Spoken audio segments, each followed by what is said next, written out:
So you may get a bit confused when they've been talking about the 14th Earl. Everyone keeps pointing at me. And it's not that I've got some weird secret life, but I have just published the travel journals of the 14th Earl from when he rode from Knowsley to Naples and also when he went around America. So we've just been talking about the 15th Earl, and the 14th Earl was his father.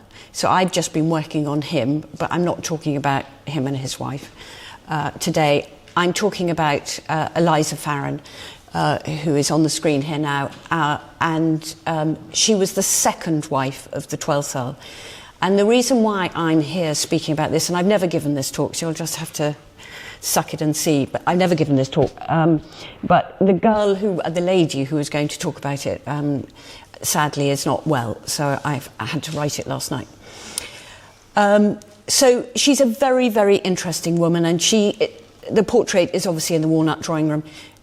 She's remarkable because she was a celebrated comic actress, and in those times, to marry into the aristocracy from being an actress was a leap, definitely a leap. And her life bridged glamour of the London stage to marrying the Earl of Derby, one of the great heirs of the time. She had talent, ambition, and it led to social mobility and personal loyalty. She was born in Liverpool.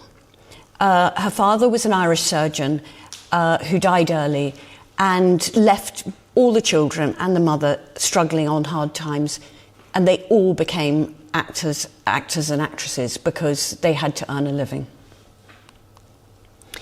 There were very strict social expectations at that time, but there was still space for regency, raffish behaviour, and which did lead to extramarital affairs. There was gambling, there was card games, there was cockfighting, there was horse racing. It was across all of the classes. And when you hear the Regency period, it means a quite wild scene. The Regency period was 1810 to 1820, and then he became king in 1820 to 1830. But it was all about George IV. He was on the throne then, and he was very wild. He was a wild man. And high society then was subject to gossip and sexual dalliances, but mostly the men, not so much the women, because if you had a sexual dalliance at that time, it would ruin your reputation. So there were very strict laws in marriage then. Divorce required an act of parliament, and it was lengthy. It took quite a while to get divorced. You couldn't just divorce by deed poll or whatever, you had to go to parliament. Classes didn't mix, except in public art shows and the theatre. So here we have the Royal Academy of Art, which was set up. And then this is an example of the Drury Lane Theatre, which is where Eliza Farren performed. Now, the 12th Earl of Derby was a completely devoted theatre patron, as was his best man, General John Burgoyne. And we'll come to John Burgoyne a bit later. But Vanessa knows about him because he lost the Battle of Saratoga. So Edward Smith Stanley, the 12th Earl of Derby, this is him with his first wife, who was somebody called Lady Elizabeth Hamilton. She was a great beauty, and this is their son, the 13th Earl, painted by Angelica Kauffman in 1776. It was a huge society wedding, and if you look at the paintings behind you and behind this screen here, which you can't see, this is part of the wedding celebrations, which happened shortly after he was 21. And it was in the theme of a fête champêtre, which means you dressed as a shepherdess or a farmer, and you pretended you were an agricultural worker. It was a sort of fancy thing to do when you were clearly a duke or a duchess or something.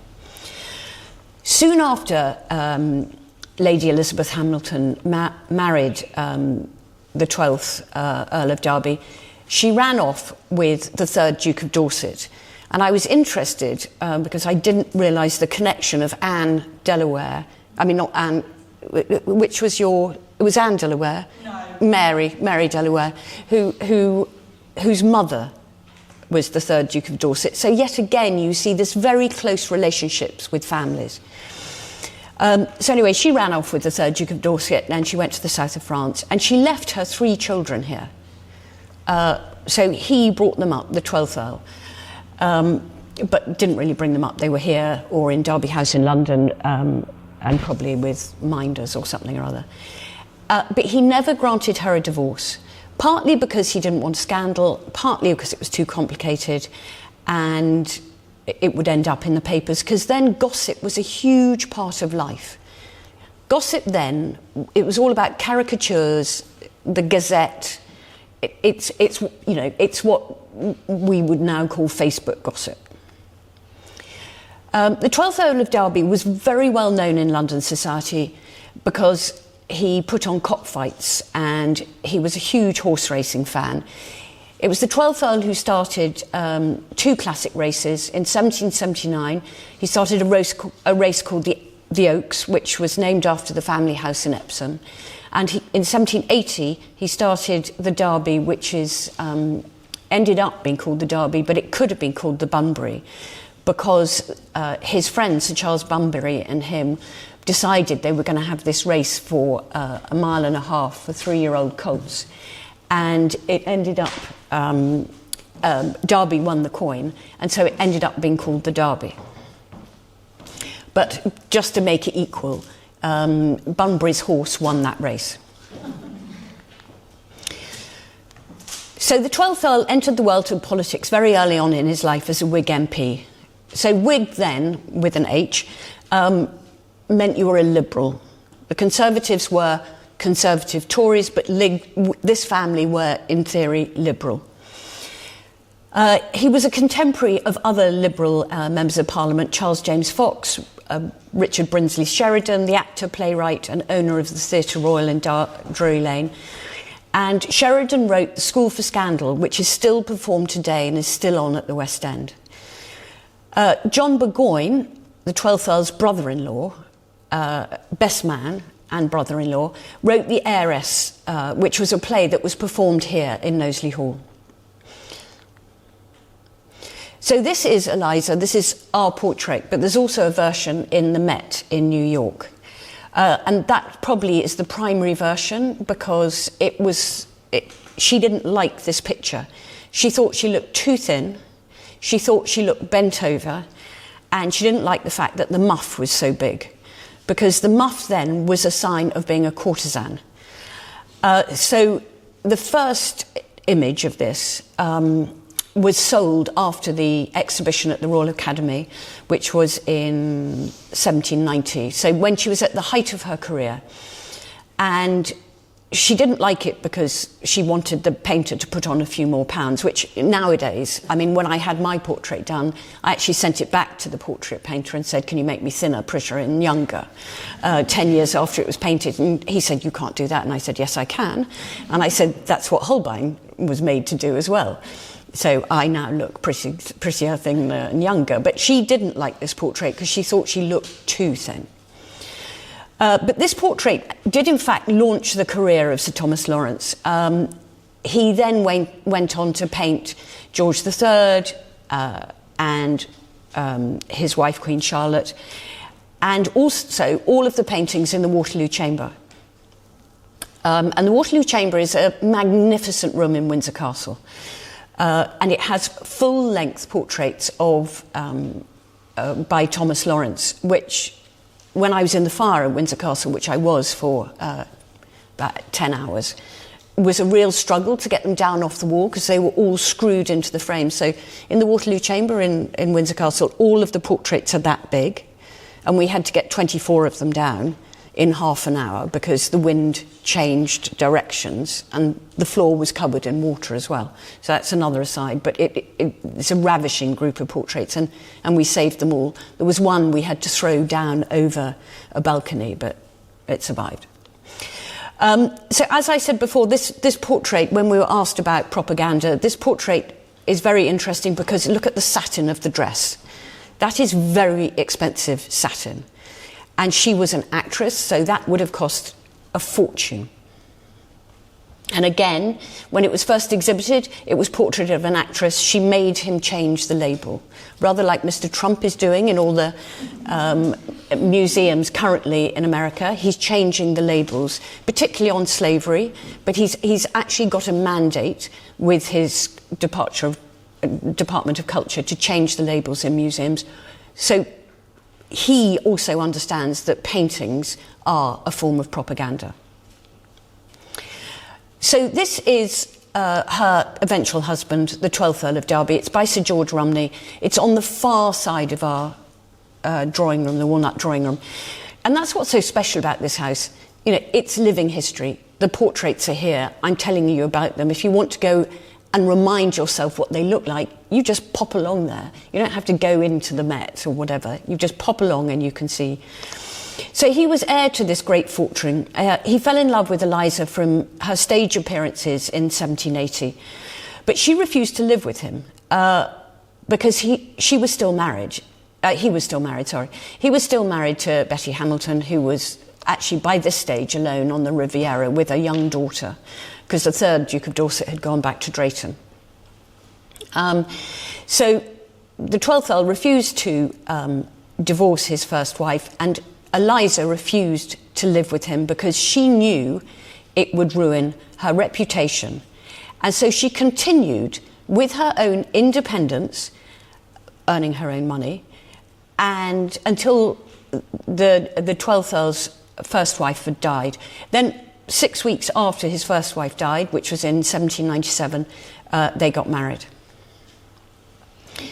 So these are portraits, just to give you an idea of influencers and the whole myth of the actress world then, the acting world then. These are two of the great actresses of the time. Eliza Farren, who was a comic actress, and then Sarah Siddons, who was a tragic actress.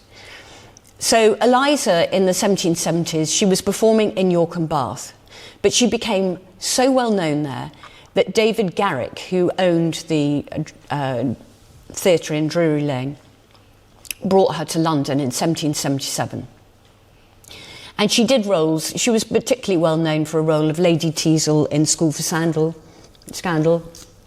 Lady Townley in The Provoked Husband, and Lady Betty Modish in The Careless Husband. And Sarah Siddons was particularly known for Shakespearean tragedies of that time. So, as I said, gossip and caricatures were really important then. The Gazette came out every single day, and it was kind of like the sort of William Hickey, Nigel Dempster, whatever I'm out of touch with what gossip is now, but they used to have all these cartoons like Mac in the newspapers. And this is a picture of Eliza when she's not married to the 12th Earl, and they've overlaid the difference in their height. I mean, he was taller than that, as you can see from the portrait. She wasn't quite as tall as that, but it does the job. It makes fun of them, and that was the point of doing it. Derby fell in love with her, and he sent her flowers, and then was allowed to visit her backstage, but only if her mother was present. Actresses then were not social equals like the stars of today. Now it's, if you're Gwyneth Paltrow, you're a superstar. But then it wasn't the same thing at all. And a lot of actresses were targeted by men as fair game for sexual relations. Her mother was fiercely protective during this 18-year courtship, and they were always chaperoned. But they did look a bit like this mismatched pair. So here is a portrait of them in the opera. And again, it's another caricature, and it's called The Platonic Lovers. And there, that black hooded vision is Eliza Farren's mother, looking very grumpy, because she yet again had to watch another opera. And then you didn't go to the cinema, you went to the opera. And it's because of her mother, who was probably quite tired, and staying up late, that Eliza's reputation remained intact. She was unlikely to be considered a candidate for the wife of such a great aristocrat. But she did start to mix in the aristocratic circles due to her association with the 12th Earl. Here is another caricature, and you'll see here this muff. It's sort of a hand warmer, but everybody knew then that it was the sign of a courtesan or a lady of fair game. But she wasn't. She was very chaste, and she kept to her. She kept her mission, and she was. As far as I understand, they didn't do anything like that. So this is Richmond House in the 18th century. Richmond House was a house in London, and it ended up offering the backdrop for Eliza's rise in society, because the owners, the Duke and Duchess of Richmond, wanted her to direct a collection of their aristocratic friends in an elaborate amateur theatrical production. And that is when she met a lot of the ladies of that time and became friends with them. One of those ladies was Anne Seymour Damer. And this is where Emma Donoghue comes in, who was meant to be giving this talk. And she wrote a novel which is called Life Mask. And it's based on the friendship between Eliza Farren and Anne Damer. And a life mask is a clay mask you put on someone before you make a sculpture. And she was a sculptor. So it was a way of creating a likeness in clay. But it also, the reason why Emma Donoghue has called it this, is because it's a metaphor for hiding your private life behind a mask. So this is Anne Damer, actually not by her, but by Giuseppe Caracci actually, because it's got an H. But this is a portrait of her, an engraving. And this shows Anne Damer with the Duchess of Devonshire and Lady Melbourne, so three of the top society hostesses, but they're actually acting. So you see this cross divide between the classes then, where duchesses are pretending they're actresses, and actresses, it's a bit of role reversal. And these are some of Anne Seymour Damer's actual sculptors herself. She didn't like being called a sculptress. She was quite masculine and rolled up her sleeves. She liked to be called a sculptor. And this is some of her work. But on the left is a bust of Eliza Farren, which we don't have. I'm not entirely sure where it's gone. But all of them were members of Derby's social circle. They were all Whigs, like Charles James Fox. Anyway, Anne Seymour Damer's husband committed suicide in 1776 due to financial problems. And there was a lot of gossip about Anne Damer and Eliza and all the other friends at that time. But actually, he unfortunately died due to financial problems. So this is Knowsley Hall as it was, and it's that side there. So it's not the side that you've come up to, the front door. This is actually the, whatever side it is, south side. And that big castellated room there, crenellated room, that's the state dining room. But to the left of that, were nurseries. And far to the right is where the parents lived. So you weren't really very cosy with your parents. The nurseries and all the children's rooms were miles away where the parents were. But it shows the original estate layout. And Eliza moved into this house as soon as she got married, and also Derby House, which was designed by Robert Adam, and the Oaks, which is the house in Epsom. She immediately stopped acting, and she immediately fell pregnant. So she was in her mid-30s then. And the 12th Earl had 3 children by his first wife. She got married 18 years later, when the first wife died, and she bore 4 more children. So again, there was this mixture of ages here, rather like Jen was talking about. There was a mixture of ages when the Hatfield group came up here. So she had 4 children of her own, but she was a devoted mother to her 3 stepchildren, her 4 children, and also her step-grandchildren, one of which was the 14th Earl, who I've currently been writing about. But Eliza Farren was very, very important to the 14th Earl, who later became Prime Minister 3 times to Queen Victoria, who we've just been talking about, because she taught him to recite Shakespeare from the age of 4. And he'd be plopped on that dining room table next door, and it was his party piece, age 4, who would be reciting Shakespeare from Julius Caesar, and he couldn't quite say his R's, so it sounded very charming. But it was Eliza Farren, the great actress, who told the future Prime Minister how to do public speaking. So this is John Burgoyne, who ended up being a very famous general in the American Revolutionary War. You may be taught it as the American War of Independence.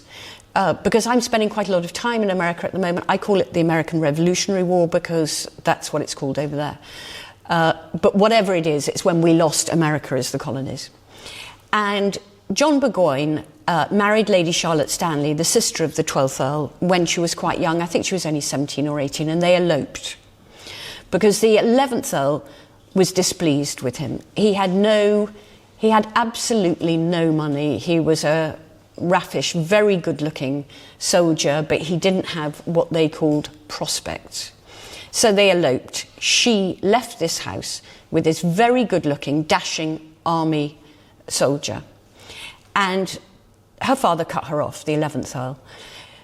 But when they had a baby, they had a daughter, she was welcomed back, and Charlotte, the baby, and John Burgoyne came to live here.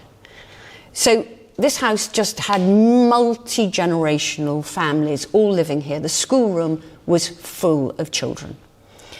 Unfortunately, Charlotte died in 1776, just before John Burgoyne went to America, and he unfortunately lost a very unfortunate battle called the Battle of Saratoga in 1777. And there are 2 wars that really defined us losing the colonies in America.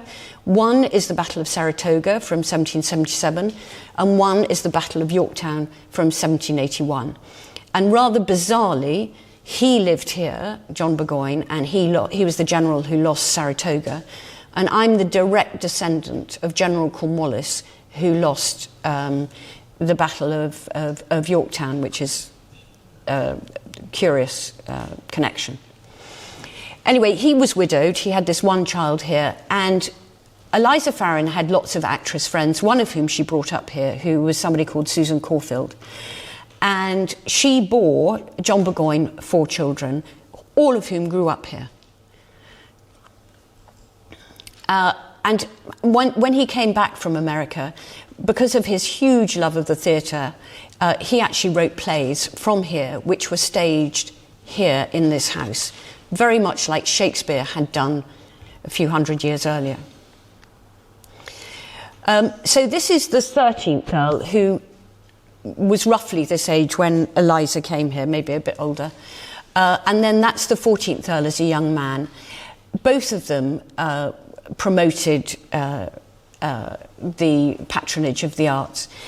And then this is Edward Lear, who is a very, very famous artist, who met the 13th Earl, who was the big natural historian. He was the stepson of Eliza Farren.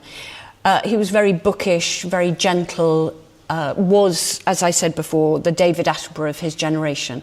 And Edward Lear ran into the 13th Earl at London Zoo, and he was sketching some species there. And the 13th Earl was president of the London Zoo and the Linnaean Society. So he said, I'd really like you to come up to Knowsley and sketch my animals, because he was the guy who had all the animals around this house, where it was very noisy and there was a lot of smelly stuff outside. So Edward Lear came up here and lived here in this house for 5 years. While he was here, the family didn't really know what to do with him. He was not grand enough to eat in the dining room, and he was too talented to be living in the servants' hall. And so he lived in the nurseries with the children, which had this mixed bag of, you know, Burgoyne's children, the 12th Earl's second load of children, and then the 14th Earl, and so it went on and on and on.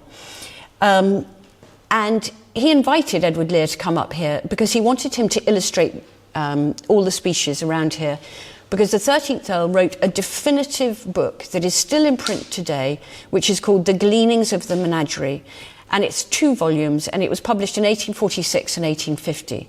It was a 15-year project, and Lear is responsible for a lot of those drawings. And he was used really like a photographer for the 13th Earl, because there was no way that you could actually have exact images of the species. You had to get an artist to do it. There were no photographs. So this is the 13th Earl, is slightly older, and it's interesting, you can see there the accoutrements in the portraits again is propaganda. You can see him, you know, those are the bills actually for the animals he bought, and that's the 13th Earl, the natural historian and collector of the animals. And then that's the 14th Earl in 1858 when he was Prime Minister, so you could see that red box. And you still have those red boxes now, and we've got red boxes here. In fact, my sons used to have them when they went to boarding school for their letter writing cases. But those are, well, the cabinet kept their papers in.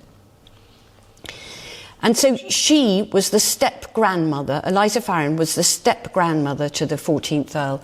And because she was such an amazing, amazing woman, he became an amazing man. Used to give 6-hour speeches in the House of Lords, and Disraeli said when he died that the 14th Earl educated Ireland, abolished slavery and reformed Parliament, which he did all of those things and others. So this is Eliza, later second wife, second Countess of Derby of the 12th Earl. She was a symbol of female dignity in the theatrical Regency world. She navigated fame with decorum, and she refused to compromise her principles or loyalty. She was strong. She survived scandal. She supported herself financially in a very demanding career. And from impoverished beginnings, she went from luxury. She went to luxury and the security of marrying into this great dynasty. Her marriage set a social precedent. She played her stage and her life roles well. That's it.